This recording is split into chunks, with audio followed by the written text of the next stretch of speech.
Uma das contribuições que eu acho importantes da chamada teoria da escolha pública, da public choice, principalmente no início, os primeiros autores, o James Buchanan e o Gordon Tullock, foi percorrer o caminho inverso que o Keynes percorreu. O que o Keynes fez? O Keynes pegou política e levou para dentro da teoria econômica.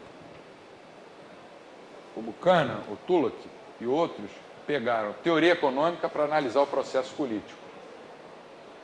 Hoje, né, infelizmente, a teoria da escolha pública já foi invadida também por economistas que não acreditam no livre mercado. Mas a origem dela mostra que quando as pessoas vão para o governo, elas não deixam de ser indivíduos e passam a agir como qualquer indivíduo. Não é por estar no governo que eu vou pensar no bem comum. Eu continuo tendo uma família para cuidar, a pessoa continua tendo sogra, sogro, cachorro, para colégio, contas para pagar. Quanto mais ela ganhar, maior vai ser a sua utilidade. Não é porque ela vai ser um agente político que ela vai deixar de ser também um ser humano. E o início o livro base da Public Choice chama-se um livro chamado The Calculus of Consent, o cálculo do consenso, né? Que rendeu o prêmio Nobel ao Buchanan.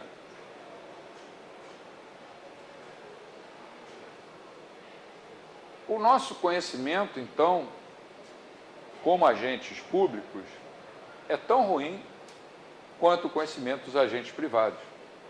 Como é que os economistas podem propor sistemas para substituir as regras de mercado por regras propostas por pessoas que também não têm conhecimento completo, também está disperso, que também é individual, cada político ou cada agente, burocrata, vai interpretar de uma forma diferente, né? Que está espalhado desigualmente. E ainda por cima, será que essa pessoa está pensando mesmo no bem comum ou está pensando em promoção dentro da sua carreira que ele escolheu no setor público? É uma coisa que a gente tem que perguntar.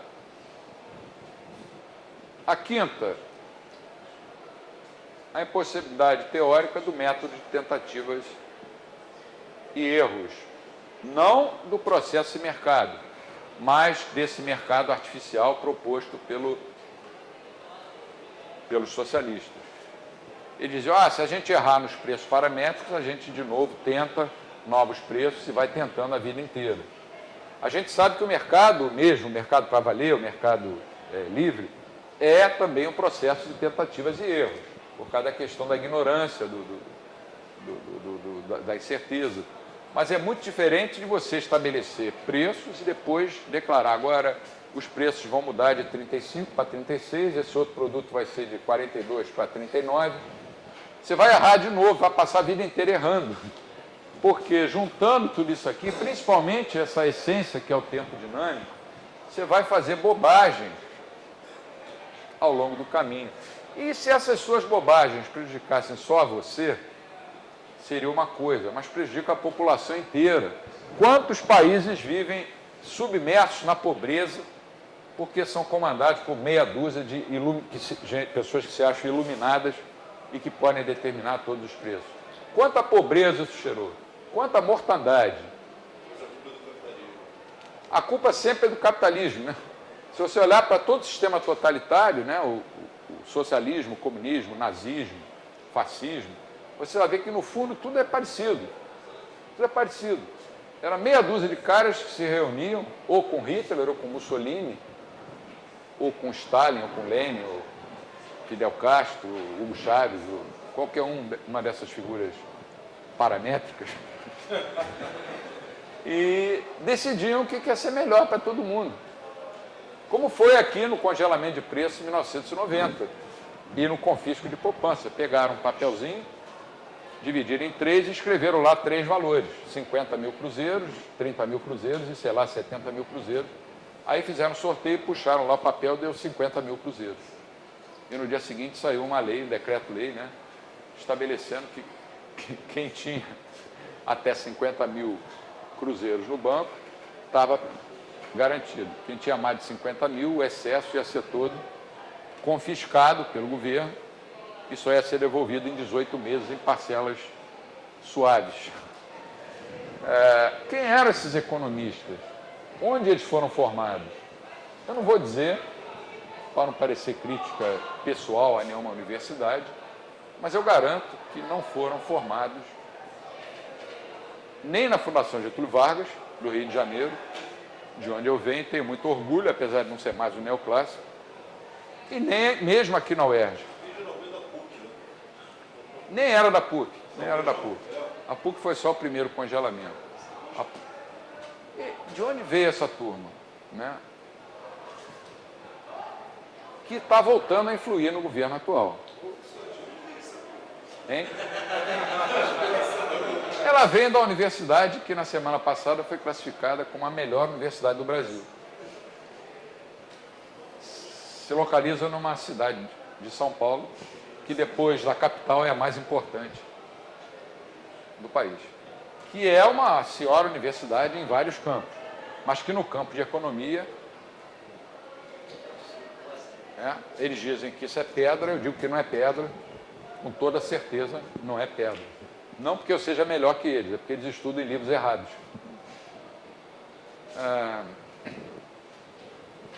A fixação necessariamente arbitrária de juros, câmbio, salários e preços em geral. Qualquer fixação de preço é arbitrária, vai contrariar o livre mercado. E essa arbitrariedade não vai afetar só o mercado onde você instituiu o controle, vai afetar, ela vai se espraiar, ela vai se espargir, ela vai se multiplicar por vários mercados em etapas sucessivas, aos poucos. Você às vezes mexe num mercado, depois de algum tempo, diversos mercados já foram afetados por aquela mexida que você deu no mercado inicial. E isso é imprevisível, ninguém pode prever. Nem parametricamente, nem não parametricamente. Ou seja, nem o sistema de preços de uma economia livre de mercado tem capacidade para estabelecer isso. E uma ignorância total quanto ao comportamento típico dos órgãos burocráticos, que eu já falei aqui. O que é um órgão burocrático?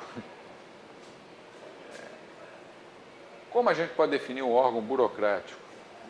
Eu não tenho nem definição. Para mim, um órgão burocrático é um órgão burocrático. É um mal desnecessário. O pai do Hélio Beltrão foi ministro da desburocratização, passou muitos anos da vida dele lutando contra a burocracia, parecia Dom Quixote, né, diante de um castelo, tentando derrubar mitos. E era um dos ministros mais populares da época, porque o povo é contra a burocracia. Ninguém gosta de entrar em fila.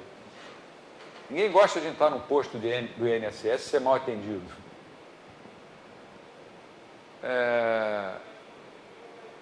Infelizmente, ele faleceu cedo, né? Ele conseguiu desburocratizar muita coisa, mas muitas ainda ficaram, e algumas das que ele conseguiu, simplesmente os cartórios ignoraram. Um exemplo é atestado de bons antecedentes, né? Que ele conseguiu eliminar. Como ele eliminou isso? Convencendo o presidente da República de que forma? Essa história é engraçada, o Hélio me contou. Ele tentou convencer o presidente da República, eu não me lembro qual dos generais era um deles, não sei, de que, olha, esse negócio de atestado de bons antecedentes é uma bobagem, porque todo mundo consegue isso, é mais um papel para cartório ganhar dinheiro. Aí o presidente, não, isso é importante. Aí o que o pai dele fez? Veio para o Rio de Janeiro e conseguiu um atestado de bons antecedentes para um sujeito que era um conhecido pilantra,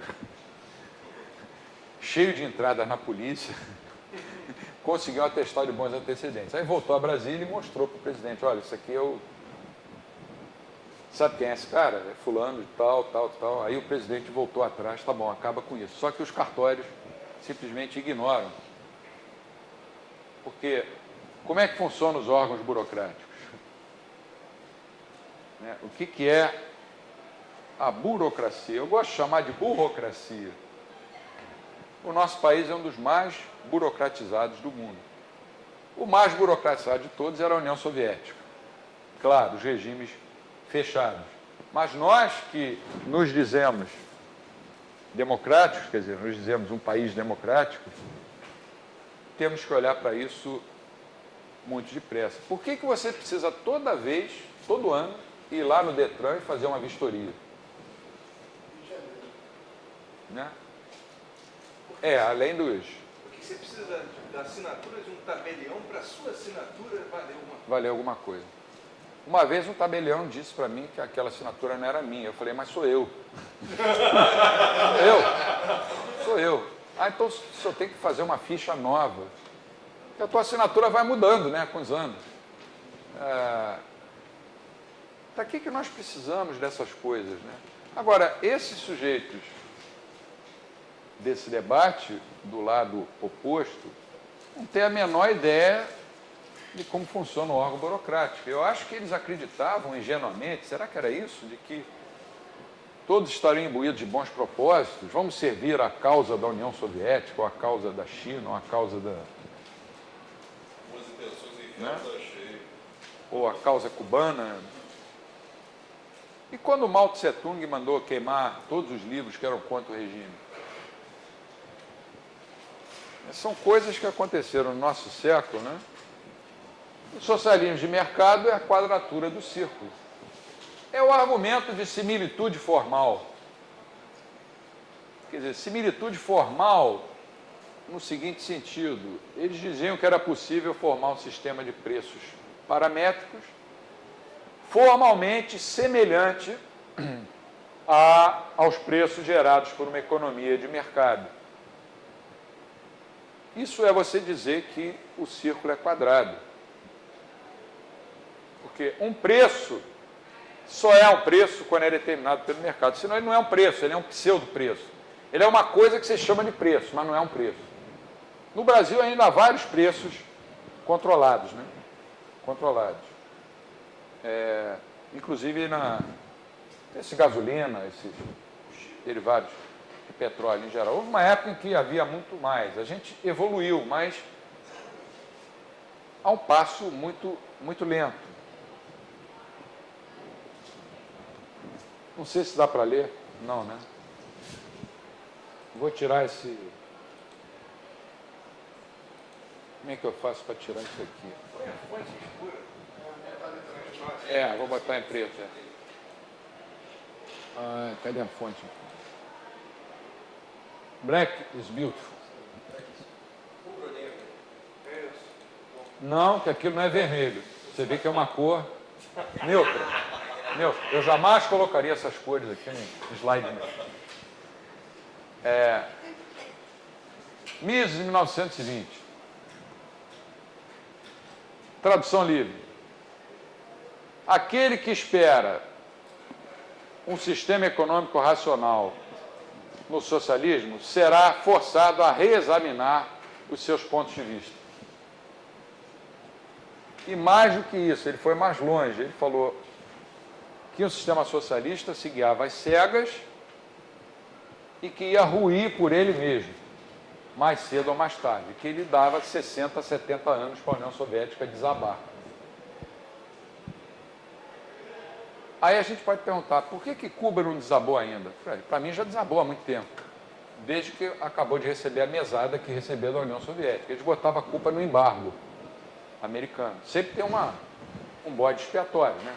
O bode expiatório eram os antigos judeus, uma vez por ano, pegavam um bode, levavam para fora da cidade, cuspiam, apedrejavam, batiam, xingavam o bode. Seu bode safado, porque eles achavam que fazendo assim eles expiavam os pecados deles. Isso está na Bíblia. Então essa expressão bode expiatório vem daí, né?